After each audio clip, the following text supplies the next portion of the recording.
Hello दोस्तों, स्वागत करते हैं आप सभी का आपके अपने यूट्यूब चैनल जैकपुर पे। आज के इस वीडियो में हम लोग क्लास 10th का हिंदी का एक चैप्टर है साना साना हाथ जोड़ी, उसके सब्जेक्टिव क्वेश्चन आंसर को समझेंगे क्योंकि इसका लैंग्वेज काफ़ी टफ है। तो कोशिश करेंगे आप लोगों के इस वीडियो में उसको समझा देने का, ताकि आप लोगों को याद हो जाए एक बार में। तो वीडियो काफ़ी इंपॉर्टेंट है, शुरू से लेकर अंत तक बने रहना है। और यदि आप हमारे चैनल पर पहली बार आएँ तो सब्सक्राइब करके बेल आइकन को प्रेस कर लीजिए, ताकि आने वाली हर एक वीडियो का नोटिफिकेशन आपके मोबाइल पर चला जाए। सबसे पहले सवाल में देखिए आपसे पूछा जा रहा है कि झिलमिल सितारों की रोशनी में नहाया गंगटोक लेखिका को किस तरह सम्मोहित कर रहा है। सम्मोहित का मतलब होता है उसके मन को मोहित कर लेना, यानी है ना, उसके मन में बस जाना। ठीक है, उसके उसके बिना उसके मन को कहीं नहीं लगना। ठीक है, थोड़ी देर के लिए अगर हम आपको समझाना चाहें, अगर हम आपके मन को सम्मोहित कर लेते हैं तो आपको मेरे बिना कुछ अच्छा ही नहीं लगेगा। ठीक है, तो इस तरह से होता है सम्मोहित कर लेना। चलिए इसके आंसर को समझते हैं। क्या कह रहा है आंसर में? कह रहा है कि झिलमिलाते सितारों की रोशनी में नहाया गंगटोक लेखिका को इस कदर सम्मोहन जगा रहा था कि उन जादू भरे क्षणों में लेखिका का सब कुछ स्थगित था। इसका मतलब समझे? मतलब उसका जो ये जो सितारों भरा जो गंगटोक शहर जो था, वो लेखिका को इस तरह सम्मोहित किया कि उसका सब कुछ स्थगित हो गया। यानी कि सब कुछ बिखर गया, मतलब कुछ उसको ख्याल ही नहीं आया, सब कैंसिल उसके आगे। स्थगित का मतलब क्या होता है? कैंसिल हो जाना। यानी बस वो उसी के बारे में सोच रही है, इसके अलावा वो किसी के बारे में नहीं सोचेगी। सोचेगी तो सिर्फ एक शहर के बारे में। ठीक है, नेक्स्ट देखिए क्या, उनके भीतर बाहर सिर्फ शून्य था। अब वो मान के चलो उसका नज़र अगर गैंगटॉक के ऊपर है, तो उनके भीतर जो भी चल रहा था, है ना, हमारे मन के अंदर भी बहुत है। जैसे कि आप अभी पढ़ रहे हो तो साइड से कुछ ना कुछ चल रहा है। ठीक है, भीतर और बाहर दोनों तरफ से वो क्या हो चुका था? शून्य हो चुका था। चेतना यानी सोचने की क्षमता, यहाँ जो है चेतना, चेतना के इस स्तर पर पहुंचकर उन्हें अतीन्द्रिय सुख की प्राप्ति हुई। मतलब अब जब वो वहाँ तक पहुँच गई, जब उसका शून्य हो गया, वो अंदर से कुछ नहीं सोच पा रही है, बाहर से कुछ नहीं सोच पा रही है, जो प्रेजेंट में है बस उसी के सुख में वो खो गई है, तो उसको क्या हुआ?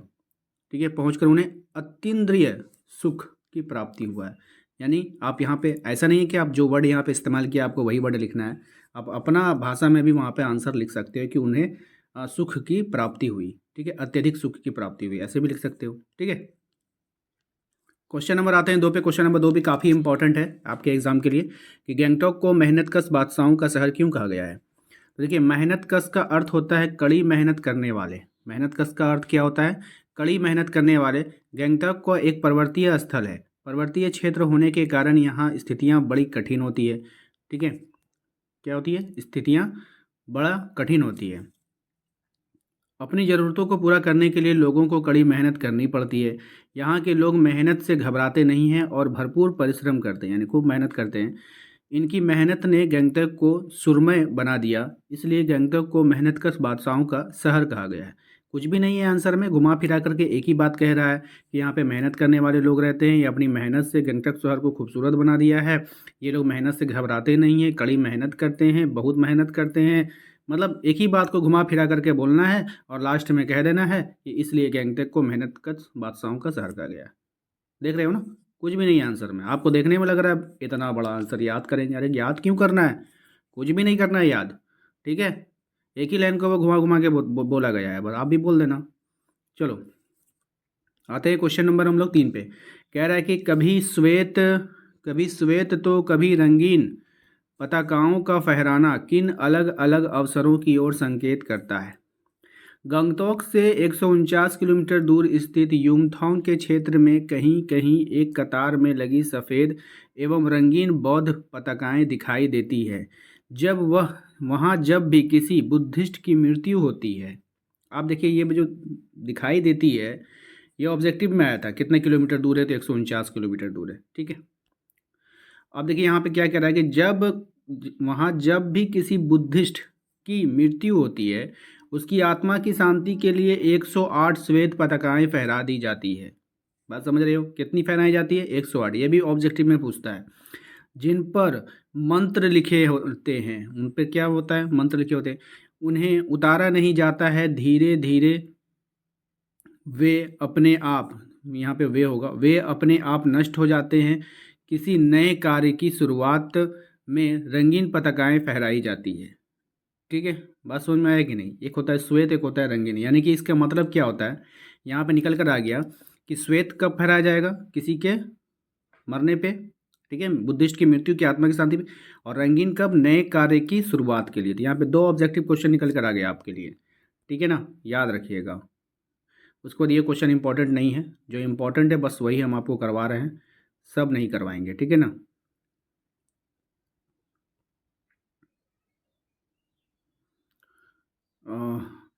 चलिए, उसके बाद जो इम्पोर्टेंट है हमारा इस चैप्टर में क्वेश्चन नंबर 15, प्रकृति ने जल संचय की व्यवस्था किस प्रकार की है। प्रकृति ने ऊंचे ऊंचे पर्वत शिखरों पर हिम के रूप में जल संचय की व्यवस्था कर दी है, मतलब बर्फ के रूप में। सर्दियों के दिनों में जल बर्फ रूप में जम जाता है, जिसमें जल संचय होता है, यानी जल जमा होता है। गर्मियों में जब चारों ओर त्राही त्राही मचती है, तब वही जमा हुआ बर्फ पिघल कर नदियों के द्वारा हमारे प्यास बुझाती है। बात समझ में आया, सिंपल है, इसको भी रटना नहीं है। देखिए, प्रकृति ने ऊंचे ऊंचे पर्वत शिखरों पर यानी पहाड़ों पर क्या किया है, बर्फ के रूप में पानी को जमा कर दिया है, ठीक है। सर्दियों में ये जो क्या होते हैं, बर्फ पानी पानी जो है बर्फ जम कर करके जमी रहती है। गर्मियों में जब चारों तरफ पानी की हाहाकार मच जाती है, तो क्या होता है, यही बर्फ पिघल कर पानी के रूप में नदियाँ बन करके हम तक पहुँचती है और हमारी प्यास बुझाती है।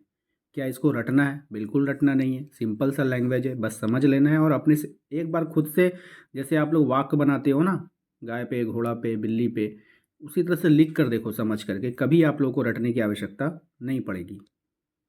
उसके बाद कुछ अति संक्षिप्त प्रश्न है, ये भी काफ़ी इम्पोर्टेंट है। साना साना हाथ जोड़ी का क्या अर्थ होता है। तो साना साना हाथ जोड़ी का अर्थ है छोटे छोटे हाथ जोड़कर प्रार्थना करती हूँ, ठीक है, छोटे छोटे हाथ जोड़कर प्रार्थना करती हूँ। अगला क्वेश्चन है हमारा कि लेखिका ने युमथांग की यात्रा के दौरान कौन कौन से वृक्ष देखे थे। तो पाइन, धूप के खूबसूरत नुकीले पेड़, धूपी के खूबसूरत नुकीले पेड़। लेखिका ने साना साना हाथ जोड़ी प्रार्थना किससे सीखी थी। तो लेखिका ने साना साना हाथ जोड़ी प्रार्थना एक नेपाली युवती से, यानी नेपाली लड़की से सीखी थी। साना साना हाथ जोड़ी पाठ के लेखिका कौन है। तो मधु कांकरिया, ये भी काफ़ी इंपॉर्टेंट है, याद रखिएगा। मधु कांकरिया की दो रचनाओं के नाम बताना है, एक है सलाम आखरी, खुले गगन के लाल सितारे, इसको याद रखिएगा। लेखिका के ड्राइवर का क्या नाम था। तो जितेन नार्गे, इसको भी याद रखना है। खूब ऊंचाई, खूब ऊंचाई से शिखरों से गिरते फेन उगलते झरने का क्या नाम था। तो seven sisters waterfall, seven sister, सात बहन, ठीक है, याद रखिएगा। लेखिका ने बहते हुए झरने को किसका प्रतीक बताया था। तो जीवन के अनंतता का प्रतीक, ठीक है। लेखिका लेखिका झरने के पास बैठकर क्या सुनने लगी। तो लेखिका झरने के पास बैठकर झरने के संगीत के साथ की आत्मा का संगीत सुनने लगी, ठीक है। चेरवती चैरवेती, चैरवेती का क्या अर्थ होता है। तो चैरवेती, चैरवेती का अर्थ होता है चलते रहो चलते रहो। क्या होता है अर्थ, चलते रहो और चलते रहो, ओके। इसके बाद जो इम्पोर्टेंट होगा हमारा, ये भी सवाल काफ़ी इंपॉर्टेंट है। तो रात्रि में गैंगटोक के सौंदर्य का वर्णन अपने शब्दों में करें। यानी रात के समय में गैंगटोक का जो सुंदरता है उसको अपने शब्दों में लिखना है। तो गैंगटोक में रात में आसमान की ओर देखने से ऐसा लगता है मानो सारे तारे बिखर कर नीचे टिमटिमा रहे थे। दूर ढलान पर सितारों के गुच्छे रोशनियों की झालर की तरह दिखाई दे रहे थे। ये सुंदरता लेखिका के सम्मोहन जगा रही थी, ठीक है। उसके बाद ये आखिरी सवाल है, इसको आप लोग एक बार देख कर जाइएगा, पढ़ कर जाइएगा, दो चार बार इस सवालों को पढ़ लो। उसके बाद आप लोगों को रट्टाफिकेशन करने की बिल्कुल भी आवश्यकता नहीं पड़ेगी। कटाओ भारत का स्विट्जरलैंड है।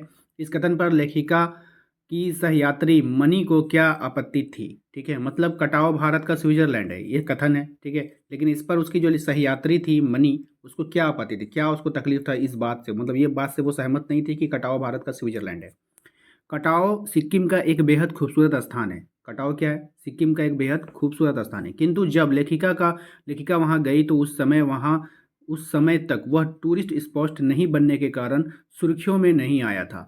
गाइड ने जितने नार्गे कहता है कि कटाओ भारत का स्विट्जरलैंड है, तो लेखिका की सहयात्री मनी ने इस पर आपत्ति की, क्योंकि वह स्विट्जरलैंड घूम चुकी थी, वो स्विट्जरलैंड घूम चुकी थी। उसने प्रतिवाद करते हुए कहा कि नहीं, स्विट्जरलैंड भी इतनी ऊंचाई पर नहीं है और ना ही इतना सुंदर, ठीक है। बात समझ में आया कि नहीं।